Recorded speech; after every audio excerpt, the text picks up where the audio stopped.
the existence of God. Okay, is there a God or not? Well, the atheists, and by the way, I debate atheists on my show all the time. I think about some of the atheists that I've debated on my show. Christopher Hitchens. You guys remember Christopher Hitchens, the British guy who wrote the book God Is Not Dead? He actually died a couple of years ago. So he's a believer now. He is. Let's be honest. His knee has bowed and his tongue has confessed. Jesus Christ is Lord. I've debated Richard Dawkins, Dan Barker, Daniel Dennett, American atheists, Michael Shermer, Victor Stenger, the astrophysicist. I mean, you go on down the line. I enjoy debating these people. I do. What they will do is they will, when selling the idea of God's existence, they'll put us on the defensive. And they'll say, you have to prove to me there's a God. Present him to me. Give me your scientific evidence that God exists. Because it's your job to prove to me there's a God. And then what we do is we get on the defensive, and then we go, well, you can't prove there's not a God. And then they win the debate at that point. Because then they say, you're trying to make me prove a negative. You can't make someone prove a negative. That's like me saying to you, prove to me that there's not a purple monster living on the other side of Mars. Technically, you can't prove he's not there. But that doesn't become evidence that he's there. So see, we end up losing debates because we say, well, prove to me there's no God. You can't do that. So what I do is I turn it around. I turn it around on the skeptic. And I say, I don't want you to prove to me there's no God. I want you to prove to me scientifically that a universe can spontaneously come into existence from nothing. I want them to give me the scientific evidence to back that up. Because see, I got the laws of physics on my side. How many of you ever heard of something called the first law of thermodynamics? So several of you have heard of that. Good. First law of thermodynamics. Within the first law of thermodynamics is something called the conservation of energy law. Now this is a scientific law. Just like gravity is a law, this is a scientific law. I'm using science. I'm not quoting the Bible. I'm using science. Right? Conservation of energy law says this, that you can't create energy and you can't destroy energy. Energy can be converted into different forms of energy. Energy can even be converted into matter. But however much total stuff there is, you can't increase the total amount, you can't decrease the total amount. You can only change its forms. So however much total stuff there is, you have to keep that much stuff. Which means, if at one time, 13.8 billion years ago, there was nothing, the conservation of energy law within the first law of thermodynamics says scientifically, nothing must stay nothing. It's scientifically impossible for nothing to turn into something, let alone turn into everything. Again, I'm not quoting Scripture. I'm just giving you a scientific fact. Nothing cannot turn into something. So I say to the atheist, you believe that nothing turned into something. Well, since you say that we should just pay attention to science, I'd like you to scientifically explain to me how nothing turns into something. In the no God scenario, because we've got two scenarios. Either there is a God who doesn't have to obey the laws of physics, he can make something out of nothing, or there's no God, the no God scenario. You, Mr. Atheist, skeptic, you're on the no God scenario side. So since you're in the no God scenario side, I want you to explain to me from the no God scenario how nothing turns into something. Go. And then I just wait for their answer. See, I'm going to put them on the defensive.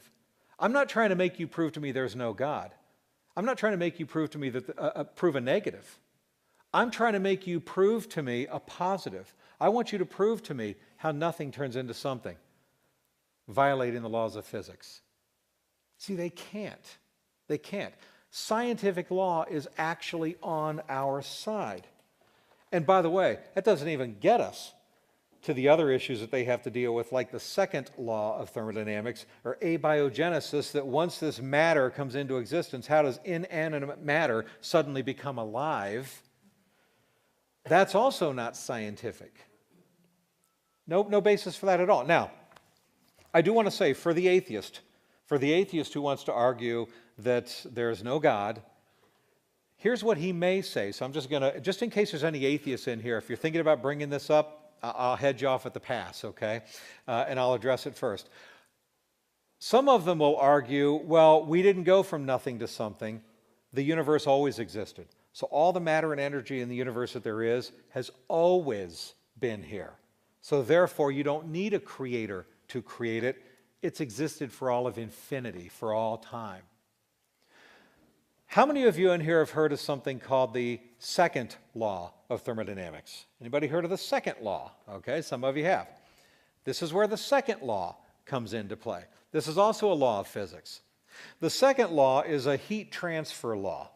It basically, heat will, what you'll have is heat will move to a quarter body toward a state of equilibrium, ultimately in a closed system. I'll simplify it this way. If I take a cup of hot coffee and I sit it here, and I take a cup of ice water and I sit it here, the temperatures are different, right? One's hotter than the other. Eventually, what's going to happen to the temperature of those two liquids? We all know, right? Eventually, they will become the same temperature. The heat will eventually transfer and be lost. Eventually, they will become room temperature. Okay? That's the second law of thermodynamics at work. This isn't some theory. This is scientific fact, scientific law. Any atheist acknowledges this as true. So, if I walk in a room and I see a cup of coffee and I see a cup of ice water, if they are both room temperature, they're both the same temperature, I can't tell you how long they've been there.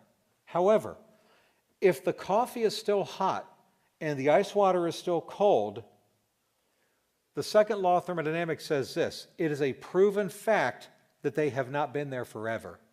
That's not possible, right? Everybody follow me on this, okay? What we know scientifically is that they haven't been there forever. With that said, let's go out into space. What are stars? They're like our sun, balls of fire. What are comets? They're balls of ice. Wait a minute. Hot things in the universe are still hot. Cold things in the universe are still cold.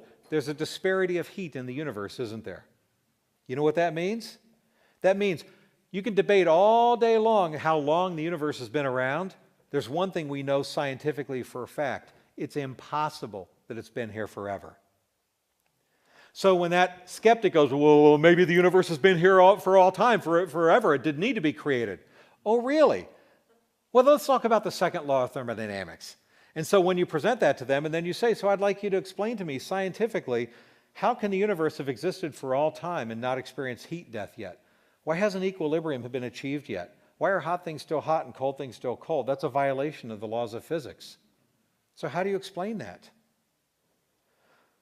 They're going to back off of that and go back to, well, we don't know how the universe was created. You don't know, I see. So you choose to put your faith in a belief that the universe somehow whoosh, created itself?